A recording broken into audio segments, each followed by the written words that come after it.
in the offseason to the Bills, and a lot of people, I think, were questioning if Wentz had enough around him to really do anything, and I think that overwhelmingly the answer is absolutely yes, obviously. Now it is. That coaching staff, Doug Peterson, has done such an incredible job. And now we're going to see if they continue this streak that they're on of just winning and winning against good teams. We're going to see offensive coordinator, defensive coordinator get interviewed for head coaching jobs at places like Indianapolis, where it's going to be up for grabs. This Eagles team came in with really, really low odds to winning the Super Bowl, and now they have the best odds in the entire NFL. Oh, yeah. I am completely behind Carson Wentz. I think he's a really good quarterback. I love his grit. He doesn't always make the best decisions, but he always is giving 110% to whatever decision, and that entire team is. Even if it's not the correct decision, the entire team is behind him, and that he is an absolute leader. The city of Philadelphia loves the boy from North Dakota. And it's a cool thing to watch what's happening here. It's similar almost to what we saw with the Warriors, how it just was a phenom that just got taken over the entire NBA. The Eagles have taken over the NFL. Absolutely. And I think I heard a comparison earlier today or yesterday. You think Wentz looks a little bit like Favre out there with that gunslinger mentality, running around, scrambling back and forth, side to side, and just hucking it down the field?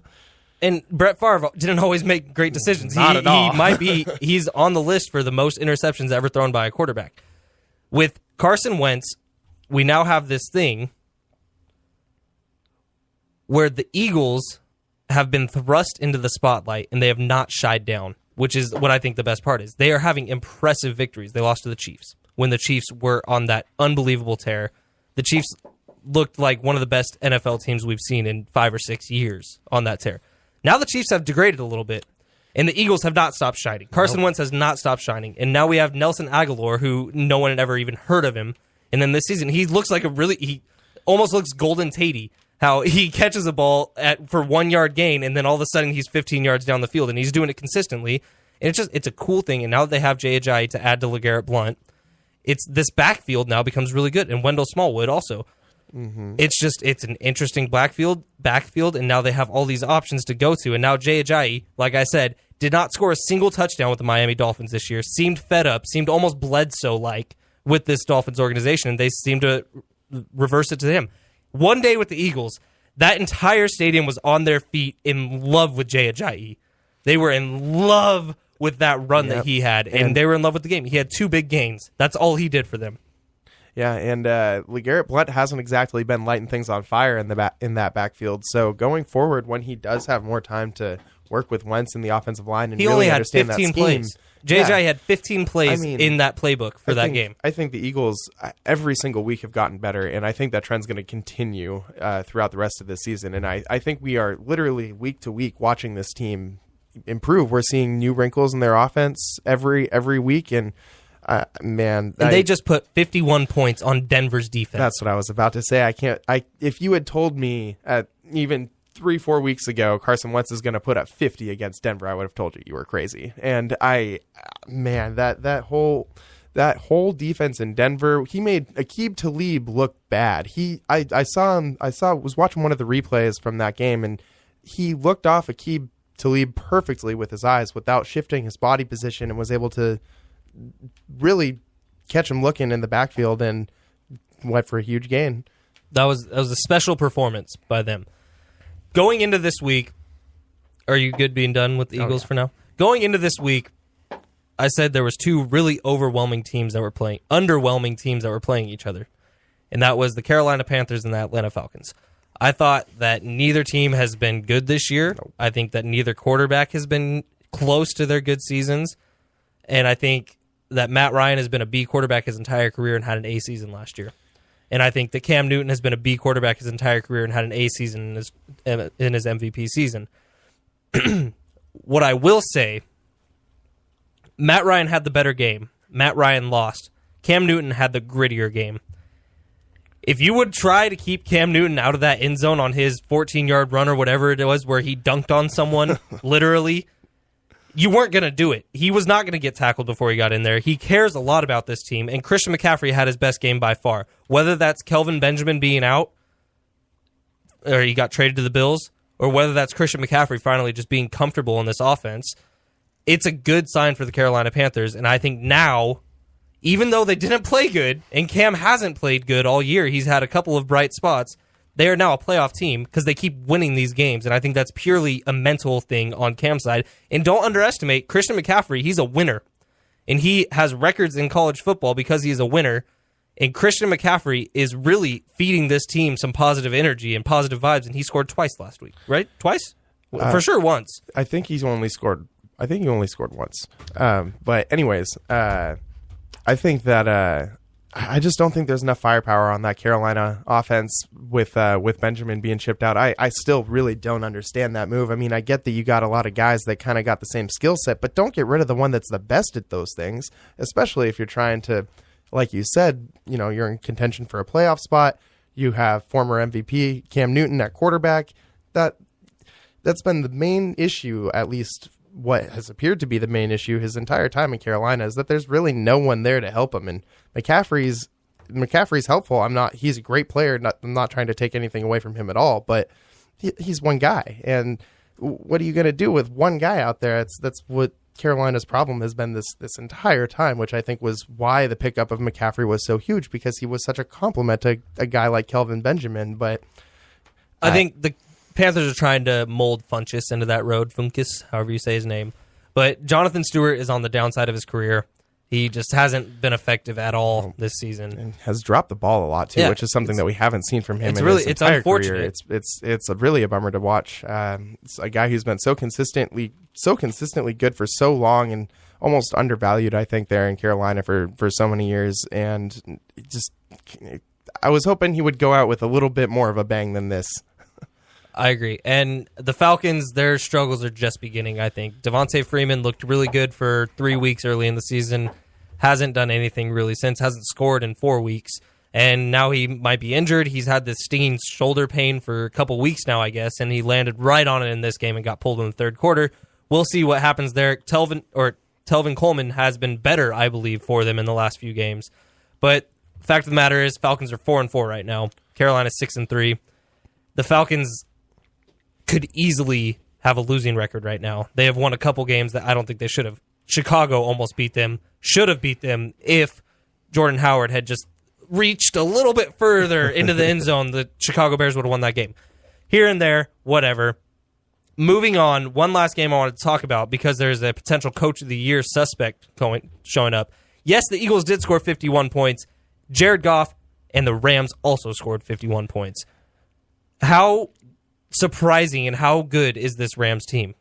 Oh, man. Marshall Faulk, I think, and Louis Riddick also were the only two guys banging that drum going into this offseason, they're going into the start of this season. But the Rams offense has really come a long way. You'd think we talked a little bit about how Carson Wentz is kind of that gunslinger, gritty, grinded out mentality. I feel like Jared Goff is not anywhere close to that at all. He's much more of the finesse guy. He's going to beat you with the back shoulder throws from the pocket and not get out of the pocket too much. But I think that whole team really benefited from, a change at the coaching staff. I think Jeff Fisher really, really bogged that team down last year I love Sean McVay. Absolutely. Sean McVay has added some new creativity to that team, given some guys that didn't have as much of a chance years before in the Fisher era, gave some new guys a chance to shine.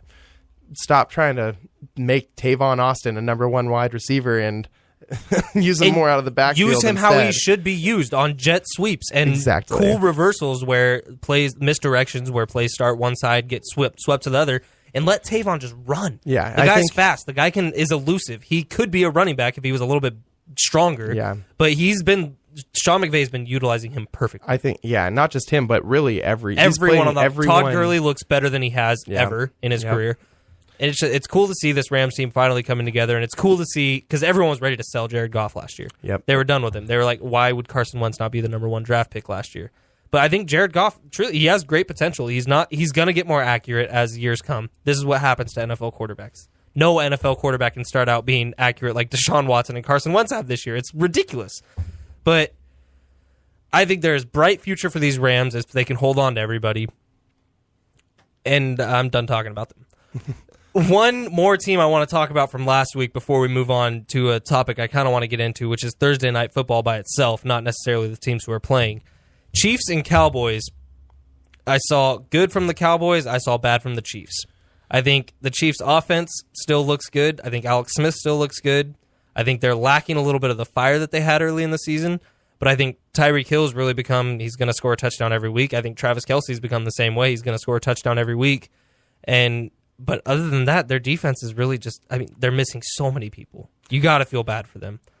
But their defense has been underwhelming. And to see Dak Prescott really just go in there and dominate them, it was kind of tough to watch for Chiefs fans. Yeah, I think watching Justin Houston kind of take a step back has been, I think this year we've really seen him slow down a lot.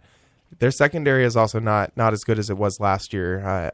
Well, Barry going down was huge. Yeah, that was what I was about to say. Was I don't expect them to be able to be the same team without one of the best free safeties in the NFL. I think in that game in particular, that the Chiefs defense played okay.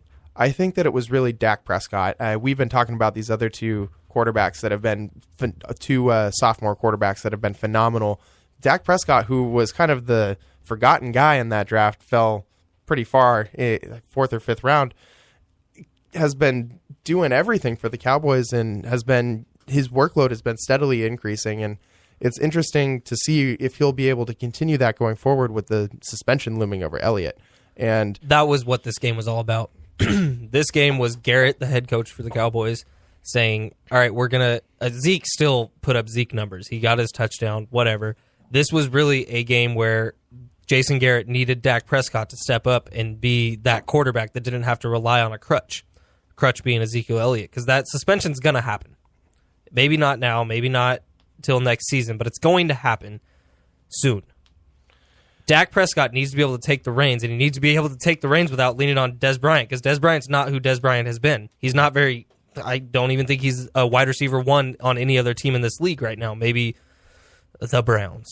But no, the Browns have Josh Gordon. Maybe the 49ers, too. Yeah.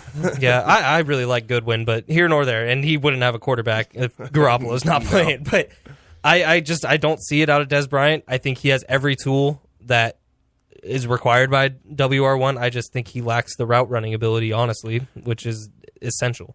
Yeah, and I really like the scheme that they got going in Dallas will promote success for any young quarterback, especially behind that offensive line.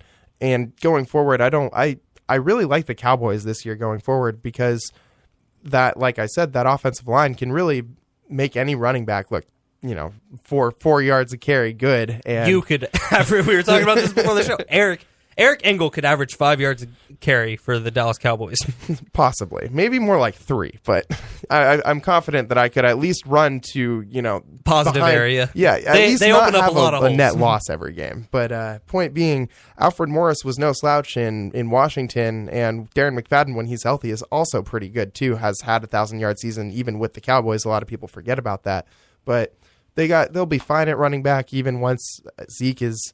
If Zeke's suspension comes this year, or whenever it comes, they'll be fine offensively. I think I think what you touched on with Dez and Terrence Williams, who kind of had a pretty good game, yeah. But I think we've seen Terrence Williams kind of do this throughout his career, have just big games and then disappear back into mediocrity. But I really, really, really like this Dallas Cowboys offense, specifically because of that offensive line and Dak Prescott. And he didn't have to go to Jason Witten, which is his normal crutch, when Zeke isn't able to do what he does, or Dez Bryant is dropping balls or not getting open, which has been his biggest issue. But he's going to his 3rd and 4th options, and it's cool seeing him get to that, because I saw a slow-mo replay from that Chiefs game where he looked to Dez was covered, looked to Witten, and he just kind of almost shook his head and then found Terrence Williams. And it was cool to see him going to his 3rd and 4th options. And Cole Beasley. Little Cole Beasley. Underrated 2 touchdowns as hell. Again. I really like Cole Beasley. I think he is the exact opposite of Dez Bryant. He doesn't have the body of a wide receiver. He's not the most athletic guy. He is a damn good route runner. And gritty. And he's gritty, and he knows where he's going on the field. If Dez Bryant played with a quarter as much grit as Beasley plays with, I think Dez would be a totally different player. All right. that wraps up week 9. I want to talk about Thursday night football because Dolphins